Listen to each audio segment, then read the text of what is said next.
step into the presence, put your hands up. Lord, I'm all up in your presence, see my hands up. When you step into the presence, put your hands up. Lord, I'm all up in your presence, see my hands up. I'm praising you, Lord, praising you, Lord, praising you, Lord. Yeah, yeah, yeah, yeah, yeah. I'm praising you, Lord, praising you, Lord, praising you, Lord. Yeah, yeah, yeah, yeah, yeah. Hold on, let me revelate. This ain't up for debate. Jesus Christ is the way. He's the only key that'll open the gate. Rewind and back, matter of fact, let me just park right here. Let me make a U-turn to the ordained year. Holy Spirit, help me illustrate it. To the moment when you came and did a renovation.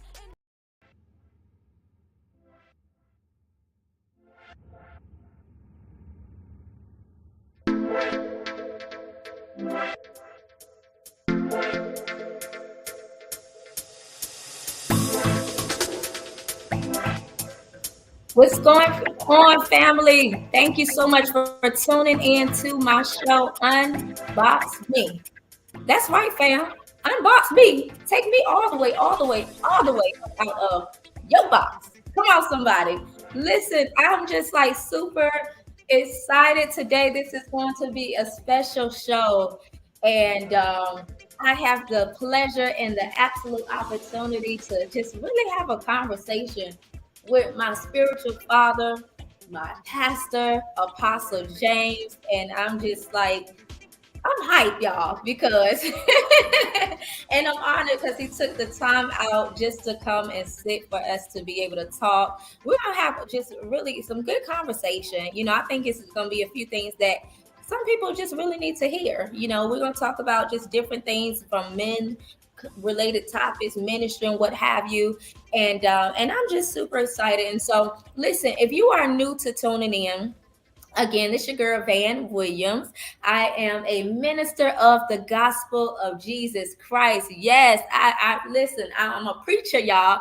I preach, I do a little bit of this, that, and the other. And so the show Unbox Me, basically the whole purpose of my podcast is just really to have a platform for people who may be like yourself, who maybe you serve the Lord and you're creative, maybe an innovative, a business owner, or author, whatever it is, a musician, and maybe you do this, that, and the other, and maybe you have found it where maybe people put you in the box, right?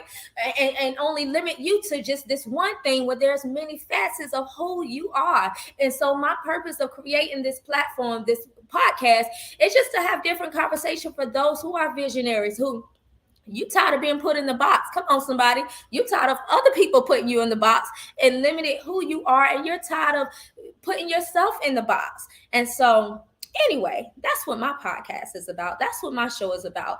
I found it to where there's some who may only know me as a preacher, but I also make music. As a matter of fact, the song you heard was one of my songs called The Presence.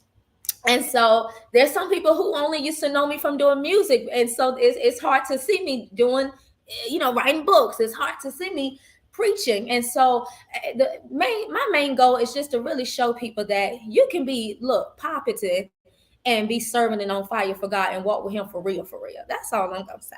But anyway, so listen, we are going to dive in. And if you are tuning in on Apple Podcasts, make sure you aren't just listening, but subscribe, please. It's called Unbox Me by Van Christine on Apple Podcasts.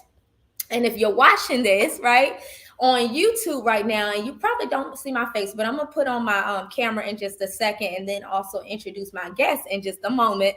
And so anyway, so let me go ahead and take myself off of camera so I can say hello to you guys. And on YouTube, my channel is Van Williams TV. And there we go. Hey, y'all. So anyway, let me go ahead and introduce I already introduced my spiritual father, but he's so dope. So I'm just ready and just hilarious, like just a ball of fun. Let me go ahead and add him to the stage now. There we go. Okay, there we go. Apostle James, hey. Hey, how you doing? Good. So first of all, y'all, this is my pastor. He is so based out of Fayetteville. North Carolina. Like whenever I can, because I work on Sunday. So whenever I can, I get on the road first thing in the morning. I'm coming to service and listening to him and his wife, my spiritual mother, Apostle Jennifer, listening to them preach because it's so worth it. The ministry is just incredible. Just the love there is a love like no other. Like they have loved me like they gave birth to me. Do you hear me? Like I just and that's how they are. That's how they are just in general. They just receive you with love. And it's genuine. It ain't nothing about a fake. And they really carry the glory of God and the Holy Spirit and his power. And it's an honor for me to be y'all, spiritual daughter and to have y'all as leaders and pastors and things like that. And so again, I'm really just like kind of hyped, like I'm cheesing right now because I'm excited at the fact that you get to join me on my podcast. Amen. Well, it's an honor to be your spiritual father. Yeah. That's all we talk about. You talk about you so much sometimes, but you man, you love you a lot. Yes. It is funny too, because Apostle Jennifer, she always said, y'all acting like me and you. Listen, I don't know what it is, but we close our birthday close together. We don't know what that means, Lord, but something. It ain't the horoscope stuff. We don't really believe that stuff, but it's something, Lord. That's my daddy. Amen. But if you could do me a favor, and if you could just I'm gonna give you the floor for a second, just kind of introduce who you are. I know I gave you an introduction, but if you could just introduce a little bit who you are, and whatever the Lord gives you to say, and we're just gonna flow into conversation after that. Okay, I'm Pastor James McLean, married to. I got a lovely wife. I call her my hottie, Pastor Jennifer McLean. And we've been married for 24 years. We've been in ministry, I think, since 2005. I think she said we became deacon and deaconess, and so we've been doing this a long time, but we still learning like everybody else. So we still getting this thing together, kind of doing all for the God. Amen. And you know what you said? You just said a whole word right there. You've been doing ministry for this long, and one thing you just said, like, we're still learning. Yeah. And it's crazy too, Pops, because it's crazy just speaking on that, and probably not to get ahead. Well, I guess to just kind of that's our interest point to go ahead in this message. But it's crazy that some people who have been in ministry for years almost feel like they've arrived, like they aren't really open to learn, or you understand. Like it's crazy that I've seen where again, where people feel like, because I've been saved this X amount of time, or I've been doing ministry X amount of time, like there's nothing you can teach me. Yeah. Like that's crazy.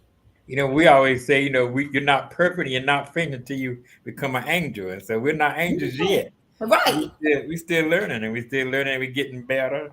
Mm-hmm. And we like to say we strive for perfection. Not ever get there, but we keep striving for it. Right. That's crazy. And it is crazy because I knew people like that who just feel like you can't tell them nothing. I think that's a dangerous place to be when you can't tell nobody nothing. You know what I'm saying? That's dangerous. And that's happened a lot too. A lot of people, we have met a lot of people, we just can't tell them anything. They know more than we do. And we're not saying we know everything, but still they think whenever you get know more than your apostles, and you can't learn anything else. Ain't that something? And it's crazy that it's like that. Like, and the one thing, and I always say, and I tell people, like, first of all, you can learn anything for anybody. If the Lord used a donkey, if He used a donkey, He used anybody. Anything, that's right. And I think it's important, just even on that just on that same realm. Like, I keep a notebook and I really take notes. You know what I mean? I think it's important. If anybody who's listening, if you have leaders, I think it's important to keep a notebook and keep a pen and take notes, because you don't know when they're going to drop some gems, and whether you feel like or not, take notes. The church we was before, when we first started out, we always took notes. He always tell you, take notes, everything, take notes all the time. Yeah. But since you came, before you weren't meant to be in our ministry was taking notes. They were just but sometimes now they take notes. Mm-hmm. It's important, man. Like, it's almost like, what are we showing up for? We ain't here to learn, Yeah. Anyway, don't get me started. I get on that whole little rant.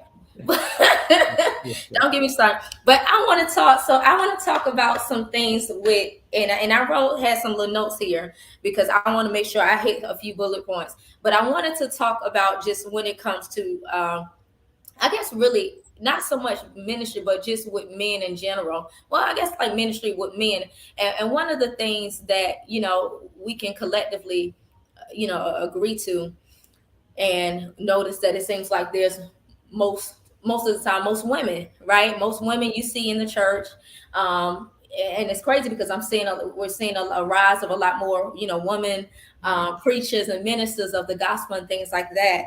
And so I guess my question, if you have any feedback or anything to share, like, why do you believe that many men don't come to church, right? And why so many struggle? And then also, and I'm giving you a 2-in-1 question, and also, why do you feel that some men that I also noticed, I feel like struggle in their relationship with God? Like, I ask, when I go to work, I ask the guys, what make y'all don't want to go to church? And a lot of them was telling me that a couple of them said they were just lazy, they worked all week and Sunday they want to rest. But one guy told me it goes about judgment. He said because he had long dreads. He said when he went to church one time and the people said you can't be a man of God with dreads, He said, and so some people said it was judgment. And then I think we probably went through a lot in church because I think really, really there's nothing in the church for men to do. You ever think about it? Mm-hmm. There's nothing really for them to do, really, but either preaching, they're deacon, or they're security. There's not really nothing for them to do. So really, I think they need to have more things in church for men to do. Wow. Make it more better. Wow. You know what? And wow, that's deep. That's deep. And I've never heard that perspective. But just speaking of which, because it's funny, when I was on Facebook the other day, I said, let me like my pops, the men's ministry. So speaking of that, like, if you want to share, because you have the ministry for men. Yeah. What's it, men on ministry? Yeah, man up. Yeah, I would tell men, we're too quiet.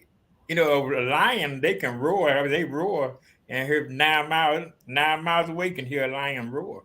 But as men, we got deeper voices, but still in the church we're quiet than anything else in the church. But we got to be men. We got to roar louder than our wives and the women's in the church with us. But a lot of the time you can't because you got 2 men and 20 women. So right. It's hard to do it. That's something. And it's funny because I love the name Man Up, like basically man up. Mm-hmm. I think that's a powerful statement because when I think of man up, it's almost like man up, part of being a man is part of your relationship with the Lord. It's manly. Just when I see that, that's what stands out to me.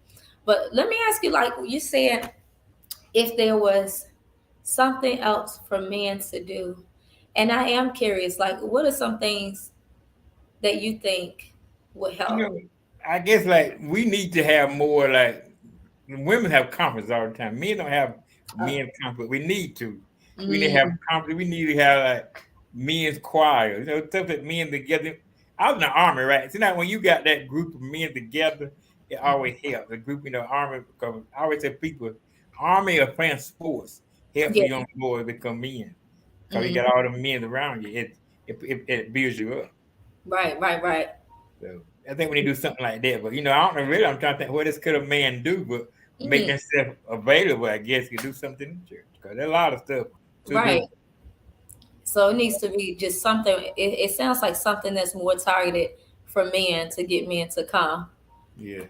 It almost sounds like a just some sort of, I guess, like a. Well, you said like a conference. I'm sitting there thinking like some sort of. I guess they need to sense brotherhood. Is what it sounds like. It's something that really lets them see that I'm coming. Just hang out with my brothers. So I don't know, because it's like that with sports. It's crazy. It's like that with sports and anything else. But I guess you could do something like have a sport night. Most men love sports. Have a sport night. Have something. Watch the games. Super Bowl, you ain't got to do it like this. Super Bowl, lots of the sports. Do something around, have I know men love sports, and that'll bring them out. So we need something. That actually don't sound like a bad idea. Actually, I'm sitting there thinking like just for something for men, just to gather men. You know, if it was like a, you know, maybe a, I'm sitting there thinking like marriage treat or something. I don't know, but just something with well, I don't know if this would be during the sports season or whatever, where they got football and Bible. I don't know, you know, but I don't know. I think it's something where it's definitely something I feel like should I know I would be eager to see more, just more men, you know, just being on fire for God, and and also in the church, you know, but just even really being on fire for God, and it's somebody who has a young boy, you know, a young man rather, you know, so you know I think about stuff like that, like what could entice him to want to come, you know, and so yeah. I often say we got to get our young men, you know, as older men, we got to get them do something with them because a lot of them, like, you know, their father's not in church. A lot Hmm. of the ones in church need to do something with them. I be Right. trying to do a lot sometimes with men, but you know, it's hard sometimes to get together Hmm. with all the men to do something. But that would need because we don't like to stop and do what we're doing and do something different. So It's comfort. You know what? It sounds like it's mostly comfort. Let me ask you something too, because just to even not to go move too fast beyond like even something you said when you asked the guy who had that situation with the dreads, and I've been there before. I actually used to have locks one time, and just even the way I carry myself, I had somebody say, "You ain't saved," and it's like. yeah, You know what? I ain't got time for these religious devils. So just because I don't look like what you think a saved person yeah, look like, you know, and I learned a lot about some people just ain't got no discernment at all. yeah. And but let me ask you this because that made me think about just people who have that mindset where they reject the church based on their experience and things like that. Like, do you feel like that? You know, do you feel like that taints people's perspective of God, especially specifically with men? Do you like using that man for example? You know, does he have I am curious, does he have a relationship with God, or is it just I ain't messing with the church at all because of this experience I had? Well, he said he didn't mess. He told me he said he stopped going to church because of that reason. He said, but he said Mm. he sometimes he go to his mama, but his mother church, but she was in Virginia where you at. So he really Oh don't go wow. to a lot. See what I'm saying? So he said Uh-huh. he don't even go to church because he said he went to church and they kept talking about his hair and all that Mm. stuff. So he quit going. That's so And deep. we had a situation before. We knew this lady who was in the church and she was just starting and she did everything. She would work, and some older person said that she did too much and it shut her down. See, so stuff like that shit, it stopped me Mm. from church.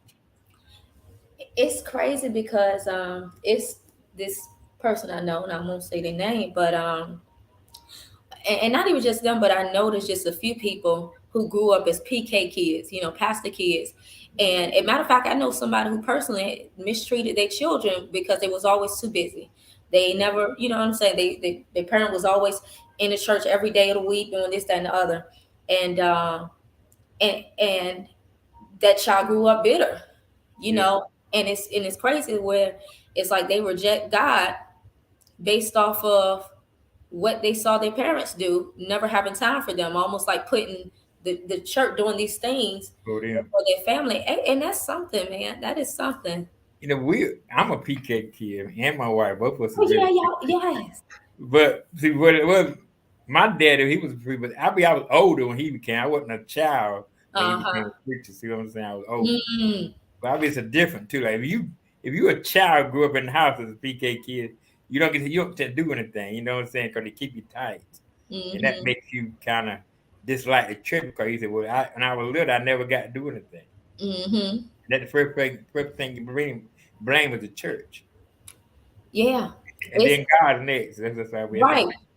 And some of them put it on some of them equate that to God, you know, how, what they saw with God. And it's crazy. And you know, it's something you say that, and just even me having this Unbox Me podcast for creators, one thing I you know, I make sure I do with the girls, especially, I let them live. You yeah. know, you know, I love the fact they got their relationship with the Lord even outside of me, but I was able to help cultivate it, you know, and I make sure we read our word every day. That's why a lot of times I don't get to get on the other, you know, Yeah. Zoom and stuff, because when I get off work, I'm like, this is our bonding time together and our bonding time with the word. But it's like I let them still do their sports, and Lonnie like playing makeup, you know, and then like she doing YouTube and stuff. And it's like I don't take that stuff away from them, because I'm like, I don't want to be like super duper strict where they grow up resenting, you know, me and resenting God and resenting ministry. Because I was just like, you can't, you know what I mean? Yeah. You can only do this. And, Well, and yeah, that brings a lot of pastors up. We got children. The only thing they want to do is go to church. yeah. Can't do nothing else to go to church, you know. So we got to put some sports in there with, you know, do something with them. You just can't go to church every day. Some people don't know how to do nothing but talk church, and that's not good. That's all you can do, talk church. Please hear this, y'all. If y'all ain't heard nothing, if you are a pastor or minister and you have children, I implore you to really just take this advice. Don't let your kid grow up resenting you, resenting God, because at the end of the day, like, I don't know, Pastor, correct me if I'm wrong, but I believe our first ministry is our family. It is, yeah. It's our family. You know, and like a lot of pastors, they get so. Now, ministry it's a headache. It's a lot of work. Yeah. Pastor Jennifer does so much of my stuff, so but it's a lot of work, and you got everything on your that all the time. You miss your family. You have time for your family. Just all the time for ministry all the time. Right. That's why you need vacations. You need doing other things. You just can't be church all the time. Just can't do it. And and I love that even with y'all take time. Matter of fact, I actually want to talk about marriage and ministry too, so that's perfect to talk about that. But I love how y'all take time, even when recently y'all just went away, and I'm just like, oh man, that's so dope that you can still say, let me, you know, just to have time for each other to just get away. And how is it? Let me, speaking of that, and I guess it's kind of answering my question anyway. But when it comes to just marriage and ministry, like, how is your overall experience doing? I mean, you know, y'all been together forever, so y'all kind of been doing it forever together anyway. But talk to me about just how that experience is with being able to do ministry with your wife, with my mom. Yeah, I know a lot of times you can't like now some husbands they shut their wife down. I never shut her down. I keep her. If she got it in her to say it, I let her say it. It's just me, because I know she got a whole lot of word in her. So I let her go. A lot of men that try to hold their wives down. I don't.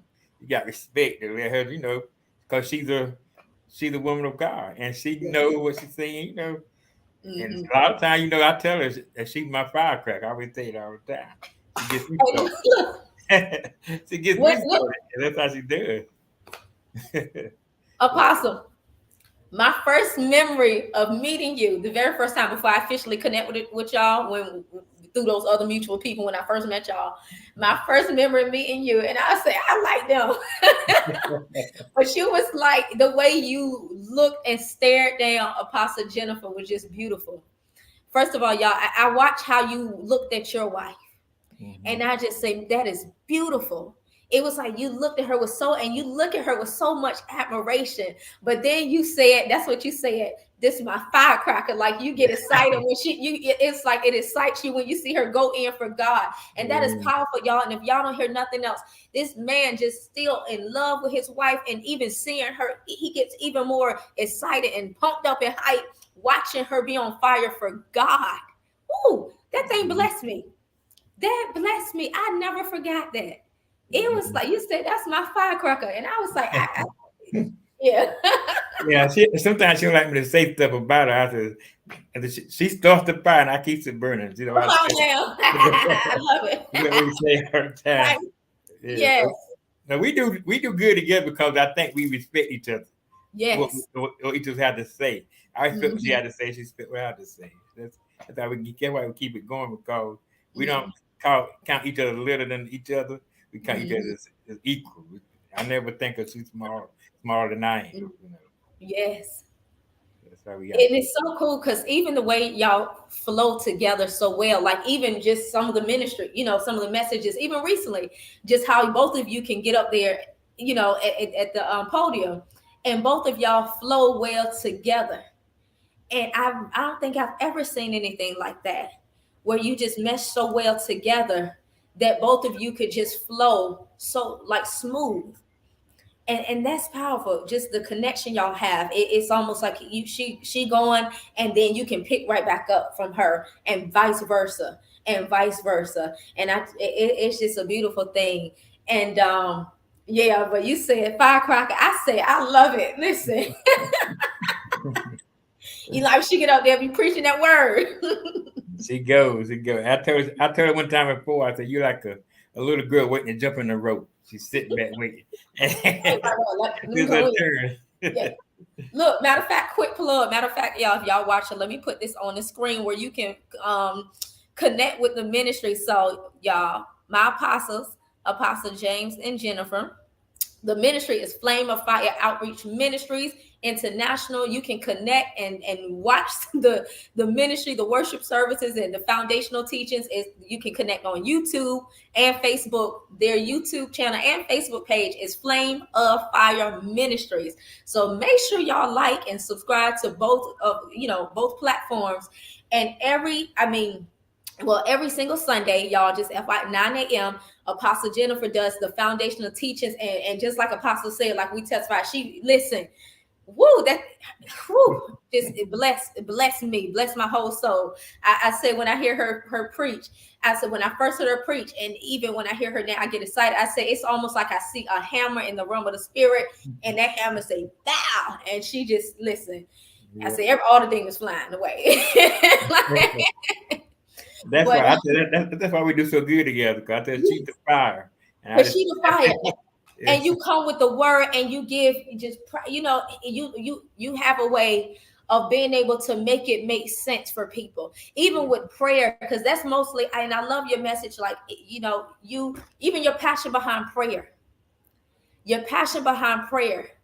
and just really holiness and getting right with God. And I love the way you have a way of making it make sense. And, one of the things that I love, even, one of the things you shared a few times, and I love it because, and you talked about, like, for example, the importance of prayer and how you got all these other different religions. Everybody over here, they praying 5 times a day over here. They doing this, that, and the third.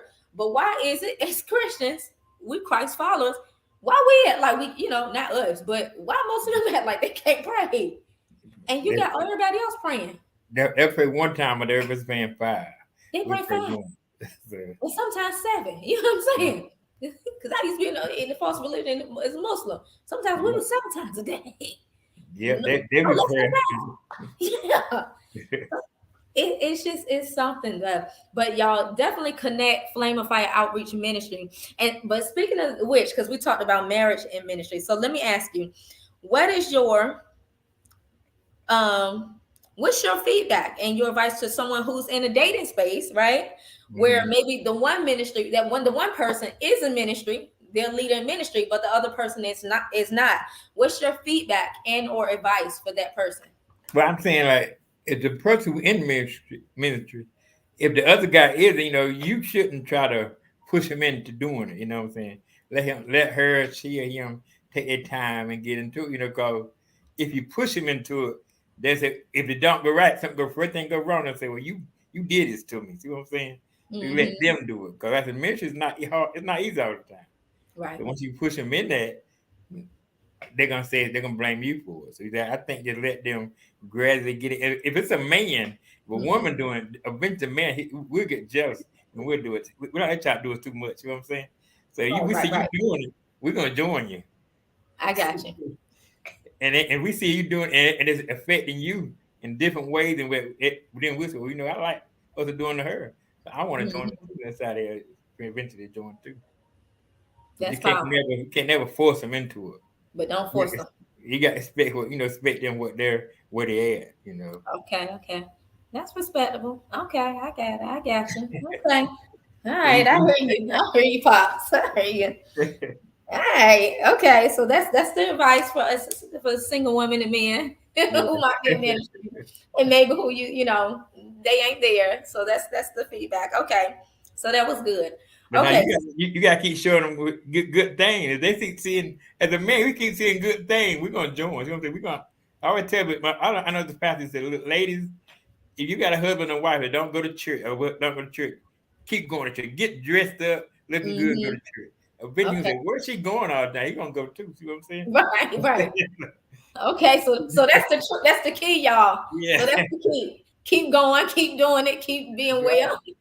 Okay, and that's gonna be what's gonna pull as a woman. That's gonna pull the man to say, okay, let me be a part of this. Yeah. Okay. It was why she, especially if you come home change, treat them. He said you come home, treat them good, treat them nice, keep treating them nice, and then they'll eventually say, look, I'm gonna go see where this is going, and they'll go. Okay. All right, y'all heard that, ladies? Ladies, y'all heard this? All right, so okay, that was good. Okay, so I got another quick question because I said I won't keep you long. So my next question is, what's been the most challenging experience you've had in ministry leadership, or just in your overall walk with God? As a man, it's hard. I think women have either of y'all get faith. The faith, y'all got faith down pat than a man that we don't. Because if we can't, sometimes we can't see it, we don't want to believe it. See what I'm saying? We got to see it. Like my wife, sometimes when we first got married, she would say, well, we ain't got the money. Well, she'll go ahead and do it because she said money's gonna come. See me, if I don't see the money, I say, wait a minute, now we ain't got the money to do this thing. Well, she go ahead and do it. So I think women got faith faster than the men do. See what I'm saying? So we have to.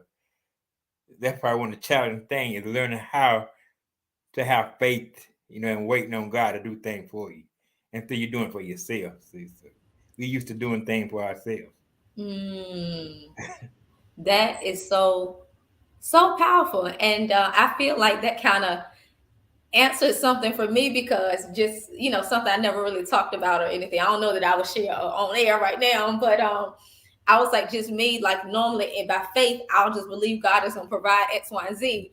And I'm like, for somebody who don't understand that, it may look like, what you tripping, to invest X, Y, and Z into maybe doing this event that God told you to do, or doing this, and it's like you taking money from the house, And so I thought about it, like, how would that, for somebody who may not have the faith to believe that I know God is going to provide if He said to do it, and so that was good. So you think it's okay, just the lack of faith in the sense. Yeah, because exactly. It's not women. Y'all get the faith thing before we do, was it? So then, but now we get it, but y'all get it first, right? Then we add, you kind of gradually get it. Then y'all get it on the back end. Maybe my generation wasn't raised as me, and when they raised me, they didn't raise me to like the faith that they had. We had to go out and work for it, go do it, go get it. I feel like that's what a lot of men, though, and just being very logical. It's like 1 + 1 need to look like 2. You saying faith, but based on this and that don't look like this going, which I can kind of get because I'm kind of very logical. And so that's something, an area the Lord had to deal with me with. I had apostle, like before I connect with y'all, I spent a year not making, not a whole, maybe a little less than a year, not making not $1. I didn't make $1, and it was like, I thought that was a tough year, but it was like the Lord taught me that man cannot live on bread alone. And He taught me, it was crazy, because what was crazy, apostle, is I would have faith. Like if somebody was sick or whatever, listen, I would pray for you and believe and know God gonna heal you, right? But I noticed when it came to financial things, I ain't had no faith. Because I was like, if I ain't work, I can't, how I'm going to do this? You telling me do this, Lord, but I ain't got it. So that's funny, because I guess when it comes to that, for a long time, I was the same way when it came to financial things, and that is deep. Okay, that was good. So that was basically the most overall challenging, you would say. Yeah, and in ministries is not hard, it's not easy. Now, I love people, people, it disappoints you too. That's another thing. People disappoint you. You're a minister, a pastor, and thing. You expect stuff out of people that you do so much for, then they turn on you. They disappoint you. And that's one of the worst things too. After I do so much for somebody to help somebody, and then they just do what they want to do and leave. That's one of the tough things too in the ministry. Is people walking out. And I know it gotta hurt. It's funny. Today a couple times I went in my my email. Matter of fact, I said I got to tell Apostle Jennifer later.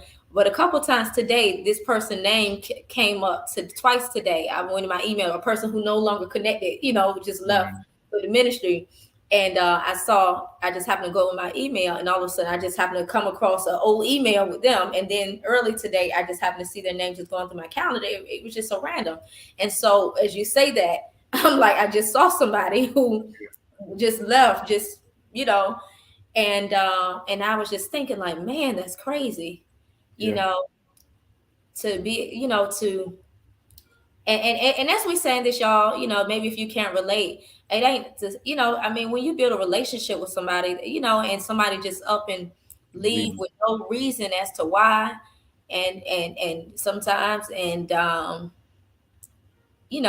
sometimes when it's the enemy who put the wedge there, it does kind of hurt, because it's like, I done poured, I done did this, I done did that, I done love, and I don't even know why you laughed. Maybe if I knew, but yeah, that's something. It's tough because I always tell that they say church hurt, the worst hurt, but it's pastors hurt too. They think the pastors don't hurt, when they get hurt and they upset with everybody, but we don't get hurt. They think we're not. We think we're machines, but we're not. And then you got to still get up and preach and minister the word. You know what I'm saying? And still make sure you're doing self-deliverance to make sure you ain't letting the bitterness be up in your heart. But don't see that. They don't see it. I don't see that. You still got prayer requests and everybody pulling on you, and you one person, and you ain't God, but you one person, and you still got to deal with all the stabs and the knives and the this and the that. And it's crazy. I'm so glad you said that. People always say church hurt, but what about, like I said, pastor hurt? Yeah. Yeah. They don't see that part. They don't see. But I always tell people at church now, and it's just like us looking for, like, we preaching. It's just like us looking for our children coming in the doors. And when they don't come in and nobody tells them, that we worry, where are they at? Where they at? Right. Where they at? Yeah. So y'all, if you are listening, maybe you aren't in ministry, you aren't a leader or anything, I pray that this will give you some kind of perspective and insight, because it's so many people. It's a whole lot of people I know, they got quote unquote church hurt, but it's just. And here's my other thing when people say church hurt. It's my pet peeve, honestly, when people talk about church hurt, because you don't talk about job hurt. You understand? But you still go back to that same job. You understand? You ain't abandoned job. If you got church hurt, well, be fair around the board. Be fair. Stop going to the doctor there, because the doctor done made you bad, or the nurse done made you bad. The receptions, when you make the appointment, they done pissed you off because they had a nasty attitude. Don't go to doctors no more then. Stop going to the job. That's why I tell a guy at work, they say don't go to church because they get mad. I said, well, you get mad everywhere, but you still go. You know what I'm saying? Why stop going to church when you get upset? Right. Yeah. I said that's the biggest weapon the enemy uses against people, and it works. And they get mad with God. He's the one that helps them. That's the person they get upset with is God. Right. It's just crazy. I'm just like, I don't get it, but anyway, maybe we understood we'd be like them. I don't know. That's crazy. You go everywhere else, you get hurt everywhere else. You let that man or woman hurt you, but you still dating, someone, but I'm just saying. Yeah, like, don't do God like that in his church. It's still his bride. It ain't perfect, but it's still his bride. One thing about the fact, it seems like the church is so thin skin, I guess you could say. You can't take nothing anymore. You would notice that. You can't take nothing now. You can't. It's speaking of that, it's just so much going on, even like with social media and stuff like that. And I don't really keep track with a whole lot of that, but it's just a whole lot of I feel like it's kind of weird, but I feel like it's just a lot with the image of the church being, and I'm trying to see how to say this. I feel like when it comes to the church, and I'm going to say the enemy, because ultimately it is him, is trying to taint the image of what it should look like. And basically as the ultimate purpose of pushing people away. and pushing people to feel like I can just stay home, or I don't need the church to have a relationship with God, because you always hear stuff like that. I don't need the church. I mean, yeah, ultimately, yeah, you can have a relationship with God at home, but He's told us do not forsake the gathering of the assembly too. He said, I give you shepherds after my own heart. I mean, you need a shepherd. If that was the case, He would have said, I'm the shepherd after but I give you shepherds. So, it's a thing I heard, and I use it sometimes now, because it said a Christian without going to church is like a married without going home. Husband not go home all the time. That's how it is. You married to a wife, but you never go home. And never go home. Yeah. Oh, that was good. Please, Pastor, say that one more time for the people in the back. That was good. if you a Christian and never go to church, it's just like if you're a husband and never go home. I mean, you're gonna lose that. You lose whatever you got home, you're gonna lose it. That's the same way you're gonna use it. You're not gonna be a Christian. That's good. So we got to go to church, y'all. Amen. We got to get in the building. Y'all, as a matter of fact, both of you say, both Apostle James and Jennifer, and part of the slogan with Flame of, part of the motto, and with Flame of Fire Outreach Ministry, we're so much better together, and that's serious. That's for real. We are, because at the end of the day, we live in a fallen, broken world, y'all. And the enemy don't play fair. And sometimes, as strong and as powerful as you may feel like you are, you need somebody that's going to help pull you up. You need somebody that's going to help keep you encouraged. You need somebody who can hold your hand where you feel like quitting. Lord knows this has been my testimony. Come on, somebody. You need somebody who's going to help you along the way. You need somebody, who's going to help you to speak that word to you. I've been so broken and down where I didn't even feel like really reading my word. I'm just like, I just get a quick couple scriptures because I felt so weak for a season. But faith comes by hearing through what? The word of God. And so you get in the building, y'all. If you can get in the building, get in the building. But connect to the church. Do not forsake the gathering of the assembly, y'all. If you are listening, again, I think we've been spoiled by just social media and just thinking we can just watch just on social media, but it's just another grace of power. That's why I drive when I can get off work, and try to take off work.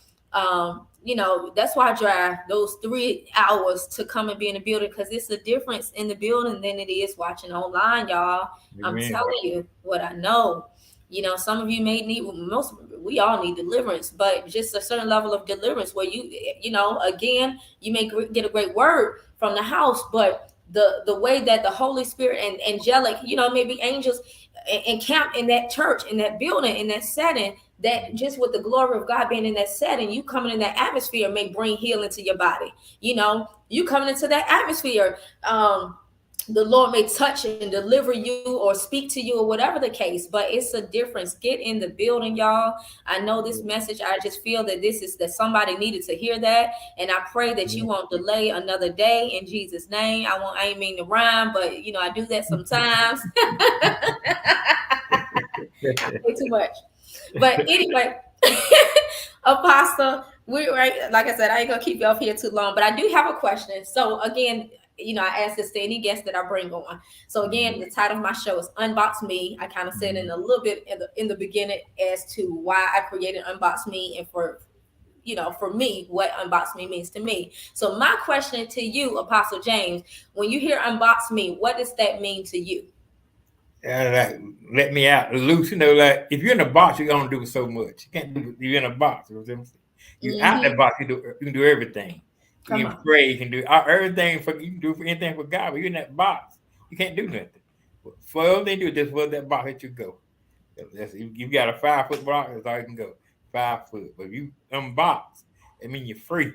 You're loose. Do whatever you need to do. Whatever you have to do. My God. Let me out. I love it. Unbox me. Let me out. Let me out. You're free when you're out of the box. Oh, come on, somebody. He said, I came to set the captives free. Come on, Jesus. And we can put God in the box, and sometimes we do. I like to tell people that when I'm at church, if my God is shorter than me, then I can do it myself. You know what I mean? I don't need him. I can do it myself, but he's not. He's bigger. Jesus. That's the whole word. Listen, that part right there, Apostle. That part right there. if you can minimize God to just this little space, that's Yeah. not how I can do it, you know. You yourselves, right? That's yes, that's good. I love it. I love it. So we're gonna get ready to close up before we close out, again, y'all do me a favor. If you are watching this from YouTube, family, please connect with my spiritual parents, my apostles, my pastors, Apostle James and his beautiful wife. Well, she ain't up here with us. I'm gonna have to get her on the show too, because I need to talk. Well, I try to get her to come and look at you. You try to get her. She won't come. I try to get her to come. We gotta get her all that stuff. My goal was to have men up here really for this next month. I just felt men to come up here and have conversations. So the last show we spoke with the guest about just the youth and things like that, and then the guest before we spoke about mental health. And so I wanted to talk a little bit about men and ministry and things like that. And so, but I can't wait. I got to get her up here. But y'all connect with Apostle James and Jennifer McClain, Flame of Fire Outreach Ministries. And actually on Facebook and YouTube, it's just Flame of Fire Outreach Ministry. The information is right there if you're watching from YouTube, but if you're listening from Apple Podcasts, Flame of Fire Ministries. If you go to Facebook or YouTube, you can connect with them there. And like we testified, like it's going to be blessed. You're going to be blessed watching. It's a wealth of just different videos and messages and things like that. Foundational teaching, which goes a lot more in depth actually for ministry leaders, for discipleship, for prophetic training and equipping. It is literally foundational teaching, foundational. Is giving biblical foundation, is teaching on deliverance, things like that. So no matter where you are with your journey, whether you're a new believer in Christ, right? Whether you barely believe, don't even really understand who Christ is, whether you're somebody, I've been in ministry, I'm an apostle, prophet, teacher, evangelist, or a pastor already, no matter where you are in your journey, you're going to be blessed by this ministry, by the foundational teachings. It starts at 9 a.m. And then also the worship service is 10 a.m. This is on Sunday. But connect with the ministry, because there's also Zoom, Bible study, prayer every other morning. So just definitely connect. And you are absolutely going to be blessed. The Lord literally showed me in a dream to connect with the ministry. And this is before I really knew them like that. But this is how the Lord sent me and pointed me to them through a vision. Come on, somebody, to go to North Carolina, to Fayetteville, to connect with them. Out of anybody I could have connected with, the Lord saw that it was fit for me to connect with them, because I would get what I need and be grown to my purpose and things like that by me being in a relationship with them. And so you won't be sorry, I promise you, especially if you don't have a pastor. If you don't have a leader, maybe you do, but you feel like you're not fully getting everything you need. It's okay. You want to connect. And so Apostle James, before I let you go, because I keep saying I'm going to hold you up, and I'm not. It's my last time saying that. The preachers be saying this is my last time, and then preachers keep talking about it. Do you have any final remarks or anything that you want to say to the guests before we close up out of here? I just want to brag on you. I want to brag on our daughter. We are so proud of you. The things you do, how you keep our YouTube page. We are so proud of you. We're so honored. But you call us your spiritual parents. I want to let you know that. If anybody know her, just say that we are proud of this woman. Man, you want to have me to cry up here, though? Thank you. Right. I want me to get ready to start crying up here. Oh man, thanks. We really appreciate you. Okay, I appreciate it. I ain't gonna cry. Okay. I might cry when I get off. Thank you so much, Apostle. Give my spiritual mama, give her a hug for me and a kiss. Tell her I love her. I love you too. And I thank you for taking out your time with me. And I'm gonna go ahead and let you go. I definitely appreciate you coming on the show. And for those who are tuning in, thank you so much for taking out your time to listen to the show Unbox Me. So make sure you subscribe to the channel, Apple Podcasts, to Unbox Me by Van Christine, or YouTube at Van Williams TV, where you can see the visual of this message. I release an episode every other Wednesday. And so this is going to be available again on both of those platforms, and then a new episode every other Wednesday. If you are interested in being a guest, make sure, hold on, there we go. Make sure if you are interested in being the guest, do me a favor, email me. Send me an email to info@gifteddreamersgroup.com if you want to be a guest, whether you're male or female. But the prerequisite is that you love Jesus. Come on, somebody. So you got to love Jesus. That's the prerequisite. If you feel like you got a story, a testimony that's powerful, hit me up, send me an email, and I would love to hear about it and talk to you on the show. Whether you're an entrepreneur, you want to share a little bit about what you do, what you have to offer, whether you're an author, a musician, producer, whatever, however, listen, hit me up. But I love y'all with the love of Christ. Again, thank you so much for your time. Be blessed and shalom. Take care, family. All right.